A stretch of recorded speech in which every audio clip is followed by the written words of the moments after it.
एक बार फिर आप सभी व्यूअर को मेरा नमस्कार, आदाब एवं सत श्री अकाल। मैं डॉक्टर विजय वर्मा। आज हम बात करेंगे आप सबसे डिस्टोकिया के बारे में। डिस्टोकिया एक्चुअली में क्या होता है? डिफ़िकल्ट इन पार्चुरेशंस, मतलब जो पार्चुरेशंस का मतलब होता है बच्चे देने की प्रोसेस जो होती है उसमें अगर कोई कठिनाई आती है तो उसी को डिस्टोकिया बोला जाता है, या दूसरे टर्म में इसको असिस्टेंट डिलीवरी भी बोला जाता है।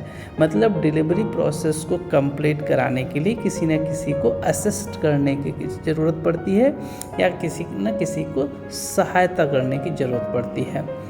अब हम ये जानेंगे वो ऐसे कौन से 4 पॉइंट्स होते हैं जिनको नॉर्मल बर्थ के लिए रिक्वायरमेंट होता है, जिनकी आवश्यकता नॉर्मल बर्थ के लिए होती है।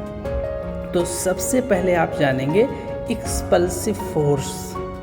एक्सपल्सिव फोर्स का मतलब होता है कि जो बच्चे को बाहर करने के लिए जो भी फोर्स होता है वो एक्सपल्सिव फोर्स के तौर पे जाना जाता है।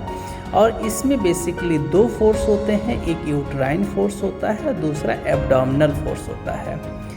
यूट्राइन फोर्स और एब्डोमिनल फोर्स ये दोनों आपस में जब जुड़ते हैं तो वो कंप्लीट एक्सपल्सिव फोर्स जनरेट करते हैं और जो बच्चे को बाहर करने में हेल्प करता है। दूसरा पॉइंट होता है बर्थ कैनाल।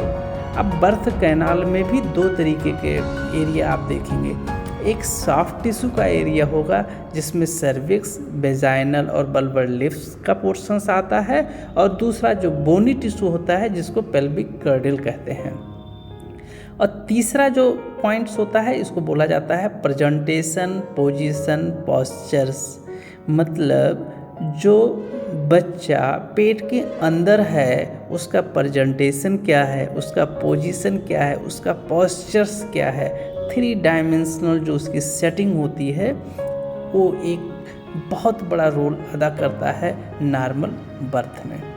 और 4th और अंतिम पॉइंट्स जो होता है वो होता है साइज़ का, कि बच्चे का साइज क्या है।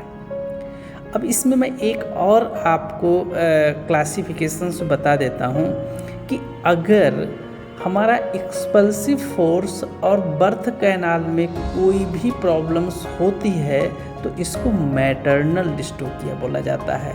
मतलब डिस्टोकिया का कारण जो होता है वो माँ होती है। और दूसरा जो है, अगर बच्चे का प्रेजेंटेशन, पोजीशन, पोस्चर्स और साइज में अगर कोई प्रॉब्लम्स होता है तो उसको बोला जाता है फीटल डिस्टोकिया। आगे हम नेक्स्ट वीडियो में एक एक करके इसके बारे में डिटेल्स से जानेंगे। तब तक के लिए आप सभी का बहुत बहुत धन्यवाद। जय हिंद, जय भारत।